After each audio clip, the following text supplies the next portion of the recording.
మనం చర్చికి వెళ్తాం, పాస్టర్ గారు కాస్త లేట్ అయితే వాచ్ చూసుకుంటాం. అందుకని ఈ మధ్య చర్చిలన్నింటిలో ప్రసంగికుడు ఎదురుగా పెద్ద వాచ్ పెడుతున్నారు, తొందరగా దిగిపోరా అని. ప్రతి చర్చిలో వచ్చేసింది ఇది. ఏమిటో మనం ఇంటికి వెళ్ళి సాధించేది ఏమిటో, మాంసం కూర వండుకొని టీవీ చూసుకోవడం తప్ప మనం చేసేది ఏంటి?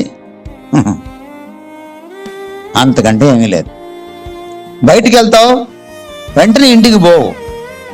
వదినా ఈ నగెక్కడ కొన్నావు, ఈ చీర ఎప్పుడు కొన్నావు, కొత్త కారా, మీ అబ్బాయిని ఎక్కడ చేర్పించావు, ఇదే లోకాభిరామైన తప్ప ఏముండదు. మీకు వాక్యం ఎలా ప్రభావం చూపిస్తుంది? చూపించదు మీకు వాక్యం. మీరు ఇంకొక 1000 సంవత్సరాలు బ్రతికినా మీరు ఇలాగే ఉంటారు, ఇలాగే ఉంటారు. మీకు ప్రపంచ ప్రఖ్యాతిగాంచిన టాప్ థియోలాజియన్, బైబిల్ టీచర్ వచ్చి చెప్పినా కూడా మీరు ఇలాగే ఉంటారు. ఎందుకంటే అసలు లోపలికి వెళ్తే కదా. చర్చి మెట్లు దిగేలోపే మర్చిపోయే ప్రబుద్ధులం మనం వాక్యాన్ని.